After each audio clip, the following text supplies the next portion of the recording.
नमस्कार विद्यार्थी मित्रांनो, महानर्सिंग यूट्यूब चॅनलवरती तुमचं पुन्हा एकदा स्वागत आहे। विद्यार्थी मित्रांनो, आज आपण एक महत्त्वाच्या टॉपिकवरती डिस्कशन करणार आहे, तर नक्की हा व्हिडिओ शेवटपर्यंत बघा। खूप साऱ्या विद्यार्थ्यांना प्रश्न पडलेला होता की सर आम्हाला ॲडमिशन कॅन्सल करायचं आहे, तर आम्ही किती दिवसापर्यंत हे ॲडमिशन कॅन्सल करू शकतो। तर त्या विद्यार्थ्यांसाठी सीईटी सेलने काय केलेलं आहे विद्यार्थी मित्रांनो, की एक ऑफिशियल डेट दिलेली आहे। ऑफिशियल डेटमध्ये त्यांनी सांगितलेलं आहे की ज्या विद्यार्थ्यांना जास्त फी लागलेली आहे किंवा ज्या विद्यार्थ्यांना ते कॉलेज दूर पडत आहे, ठीक आहे, लॉंग डिस्टन्स आहे किंवा फीज आहे, ठीक आहे, आणि इतर काही पर्सनल प्रॉब्लेम्स आहेत, तर त्या विद्यार्थ्यांसाठी अतिशय आनंदाची गोष्ट आहे की त्यांना सगळ्यात अगोदर 23 सप्टेंबर ही जी तारीख आहे, या तारीखपर्यंत संध्याकाळच्या 5:30 वाजेपर्यंत विद्यार्थी मित्रांनो तुम्हाला ॲडमिशन कॅन्सल करता येते। एकंदरीत ही प्रोसेस काय आहे ते सुद्धा आपण साध्या आणि सोप्या भाषेमध्ये समजून घेऊया। जर तुम्ही फर्स्ट टाइम या चॅनलवरती व्हिजिट करत असाल तर नक्की चॅनलला सबस्क्राईब, लाईक आणि शेअर करा, कारण यापुढे सुद्धा आम्ही एमएस नर्सिंग सीईटी ॲज वेल ॲज तुम्हाला नर्सिंग रिलेटेड जे काही कॉन्टेंट आहे त्या कॉन्टेंट साध्या सोप्या भाषेमध्ये प्रोव्हाइड करत असतो। विद्यार्थी मित्रांनो, ॲडमिशन कॅन्सलेशन प्रोसेस ही काही किचकट प्रोसेस नाही। यासाठी पहिल्यांदा तर तुम्हाला त्या कॉलेजला व्हिजिट करावी लागेल।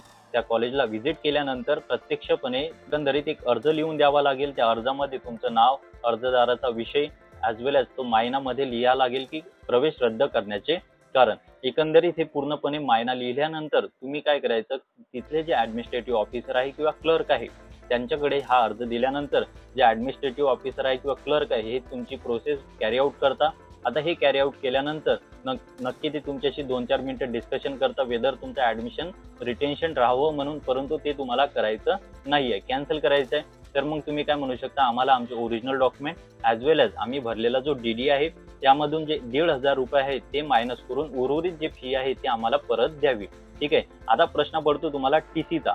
जर तुमचं ॲडमिशन 23 सप्टेंबरला जरी कॅन्सल होत आहे तर शक्यतो खूप काही जे कॉलेज आहे ते काय करतात, तुमची जी TC आहे ते TC ओरिजिनल त्यांच्याकडे राहते आणि जी त्यांच्या कॉलेजची TC आहे हे तुम्हाला प्रोव्हाइड केली जाते। एकंदरीत सीईटी सेलला पूर्णपणे जो मायना आहे तो दाखवावा लागतो किती ॲडमिशन झालेले आहे आणि कॅन्सल झालेले आहे, त्यासाठी ते TC तुम्हाला त्यांच्या कॉलेजची मिळून जाते। पण त्यामध्ये काही घाबरण्याचं कारण नाही आहे।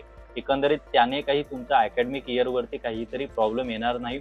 खूप काही कॉलेज आहे स्वतःच्याच TC प्रोव्हाइड करता, अदरवाईज ते तुमच्या ओरिजिनल TC तुम्हाला प्रोव्हाइड करून देता। आता प्रश्न पडतो की ॲडमिशन कॅन्सलेशन हे झाल्यानंतर तुम्हाला सगळ्यात पहिले तर DD ॲज वेल ॲज ओरिजिनल डॉक्युमेंट ॲज वेल ॲज अदर रिक्वायर्ड डॉक्युमेंट हे परत घ्यायचे आहे।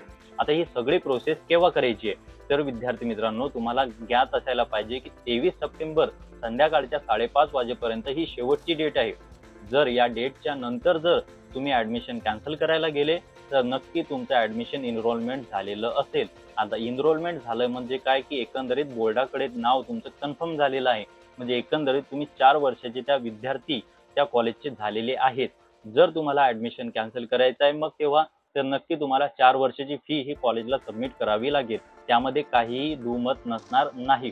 तर मग अशा विद्यार्थ्यांनी काय करावं, ॲज सून ॲज पॉसिबल तुमच्या पालकाशी किंवा तुमच्या मित्राशी डिस्कस करून ॲडमिशन जर तुम्हाला कॅन्सल करायचं असेल तर नक्कीच 23 सप्टेंबर 5:30 वाजेपर्यंत तुम्हाला ॲडमिशन कॅन्सल करावं लागेल, ठीक आहे। ॲडमिशन कॅन्सल करण्याचे खूप काही कारण असू शकतात, दूर आहे कॉलेज, सेफ्टी नाही आहे, त्यानंतर सुविधा उपलब्ध नाही आहे किंवा तुमचं ड्रीम कॉलेज तुम्हाला लागलेलं नाही आहे। परंतु त्या विद्यार्थ्यांसाठी सुद्धा आनंदाची गोष्ट आहे की ज्या विद्यार्थ्यांनी कॅपराऊंड थ्रू ॲडमिशन कॅन्सल केलेलं असेल तर त्या विद्यार्थ्यांसाठी इन्स्टिट्यूशनल लेवल राऊंड हा राहतो, त्यामध्ये तुम्ही डायरेक्ट कॉलेजला जाऊन तुमच्या ड्रीम कॉलेजला ॲडमिशन घेऊ शकता।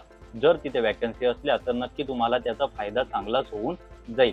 विद्यार्थी मित्रांनो, ॲडमिशन कॅन्सलेशनची आणखी प्रोसेस तुम्हाला माहिती करून घेण्यासाठी तुम्ही आमच्या डिस्क्रिप्शन बॉक्समध्ये असणाऱ्या व्हॉट्सअप चॅनल लिंकशी जॉईन होऊन तिथे आम्हाला प्रश्न विचारू शकता। अदरवाईज यूट्यूब चॅनलचे जे अदर व्हिडिओ आहे आमचे त्यावरती चेकआउट करू शकता, त्यामध्ये ॲडमिशन कॅन्सलेशनची प्रोसेस पूर्णपणे डिस्क्राईब केलेली आहे।